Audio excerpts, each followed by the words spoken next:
Esse vídeo é a introdução ao conceito de limite na matemática. Esta aula irá tratar da noção intuitiva de limite e vamos compreendê-lo por meio de observações e exemplos. Comece agora com o gráfico da função f de x igual a x², conforme você pode estar vendo na tela. A pergunta é feita da seguinte maneira: qual é o limite da função quando x tende a 1? Essa setinha que você está vendo aí pequenininha é lida como tende, e não usamos a palavra também limite. Então usamos somente as três primeiras letras, que é lim. Antes de respondermos, peço que se familiarize com as seguintes informações. A primeira é sobre o fato de que se observa a movimentação inicial na variável x, então você vai observar o que é o limite de x tendendo, neste caso, a 1, vai ver o que acontece perto aqui de 1, e somente depois o valor em f de x, depois aqui o que vai acontecer na função. Então você olha aqui perto do x e vê o que acontece neste respectivo valores de x, o que está acontecendo na função. Ao passo que quando dizemos x tende a 1, que é o caso aqui desse limite, significa que os valores estão próximos, mas muito próximos a 1. A segunda e a mais importante diz respeito ao valor da função para quando x é igual a 1. Observe, aqui tá dito como é irrelevante ao estudo, ou seja, queremos saber o que acontece próximos ao ponto 1, mas não o que acontece mesmo. O valor da função em 1 é irrelevante ao meu estudo, somente o que acontece com a função perto deste ponto me importa. Entendido isso, no exemplo podemos responder que o limite da função para quando x tende a 1 pela esquerda, que é essa setinha aqui, ó, vendo o que acontece com os valores de x, né, com a imagem de x quando x tende à esquerda de 1, e o que acontece com os valores da imagem de x para quando x tende à direita, neste outro caso aqui, que é essa outra setinha. E observe que a função está indo para próximo de 2.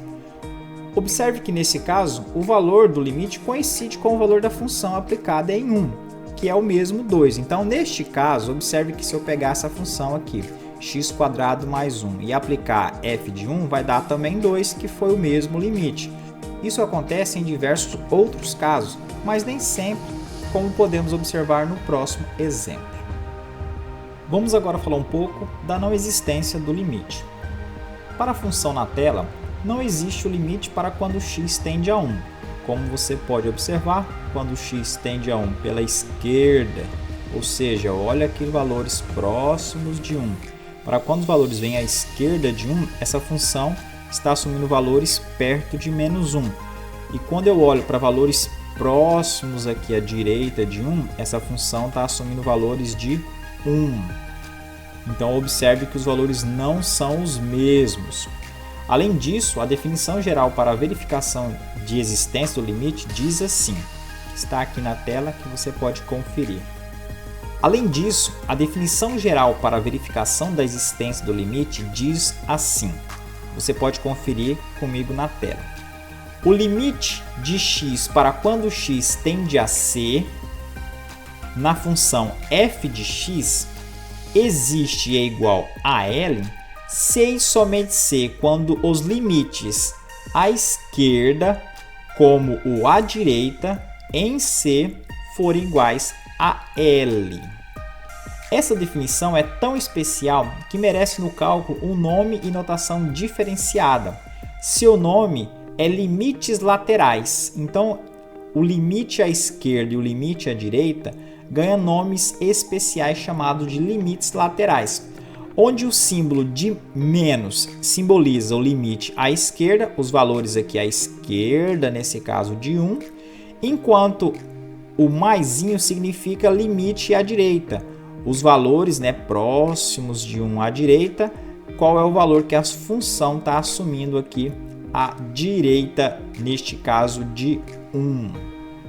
Com isso, podemos destacar aí que este limite, o limite de x quando tende à esquerda de 1 na função módulo de x menos 1 sobre x menos 1 é igual a menos 1, como você pode ver no gráfico. Enquanto o limite à direita de 1, ou seja, x tendendo a 1 pela direita, na função módulo de x menos 1 sobre x menos 1 é igual a 1, conforme você pode observar aqui neste gráfico. Com isso, os dois limites não são iguais e pela nossa definição de existência de limite, não existe o limite desta função para quando x tende a 1. É importante ressaltar que para todos os demais pontos o limite existe, só não existe nesse ponto aqui onde a função dá este salto, fazendo com que os seus limites laterais não sejam mais iguais. Vamos agora ver na tela mais outros exemplos de limite. Temos na tela então dois exemplos de limites, ambos não existentes.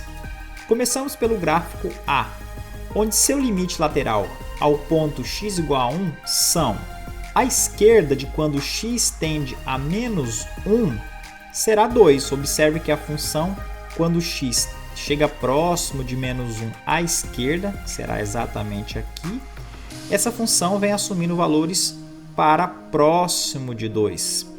Enquanto os limites de x quando tende a menos 1 pela direita, a função vem assumindo valores próximos a 0. Com isso, o limite lateral à esquerda é 2 e o limite lateral à direita é 0. Neste caso, os dois limites, o lateral à esquerda e o lateral à direita, são diferentes e com isso os dois limites mostram que o limite desta função no ponto menos 1 não existe. A mesma coisa segue aqui para o gráfico da função b.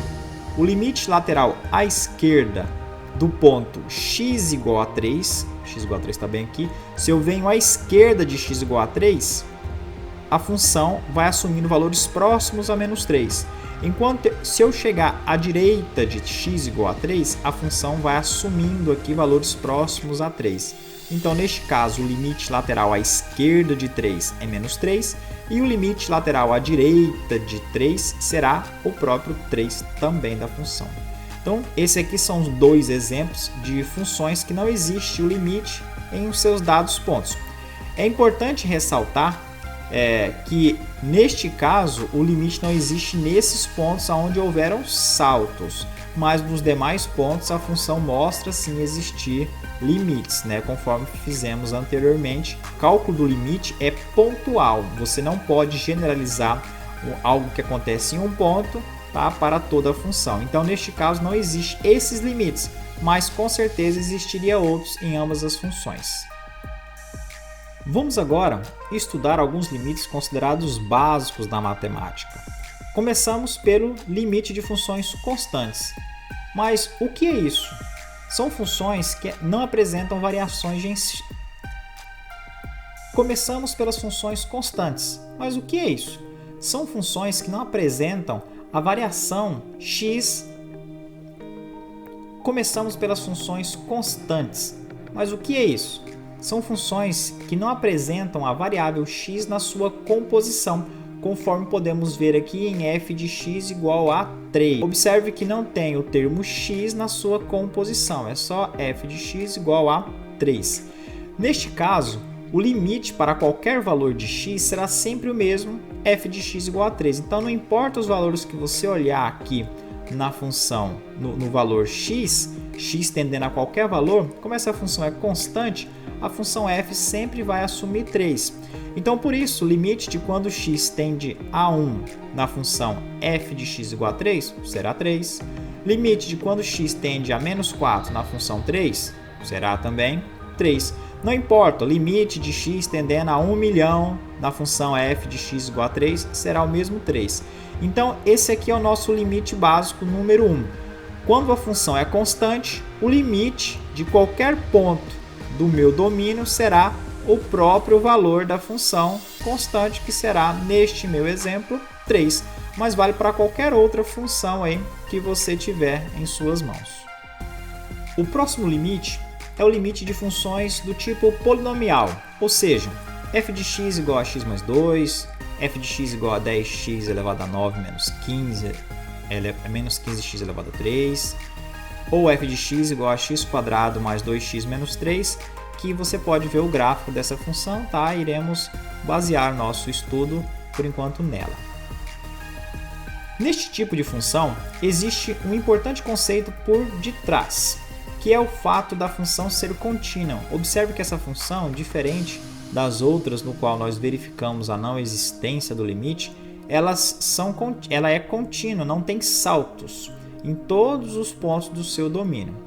Sem entrar em muitos detalhes sobre funções contínuas, quando em seu gráfico não tem nenhum salto, dizemos que essa função ela é contínua.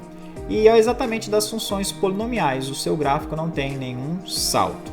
Sendo assim, para funções contínuas, o limite se dará por substituição. Isso mesmo, basta você substituir na função o valor do limite, conforme você pode estar vendo aí na tela, quando nós utilizamos o limite de x quando tende a menos 1, basta simplesmente fazer a substituição. E a mesma coisa aí também fizemos para quando x for menos 1. Fizemos a substituição e o limite de quando x tende a menos 1 na função x² mais 2x menos 3, nós podemos ver o cálculo aí na tela, ou podemos também ver no seu gráfico. Para quando x tende a menos 1, observe que a função está assumindo valores próximos a f de x igual a menos 4.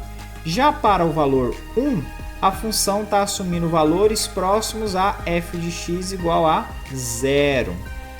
Veja que só substituímos na função o valor do limite. Então, para funções contínuas, o método de substituição é tranquilo e você pode fazer, com certeza é o formato que os alunos mais gostam aí de utilizar. Mas é importante frisar que para este cálculo, para essa resolução, é importante que a função seja contínua em todo ponto ou simplesmente no ponto onde você está analisando. Você tem que verificar se no ponto onde você está verificando o limite, se não tem nenhum tipo de salto.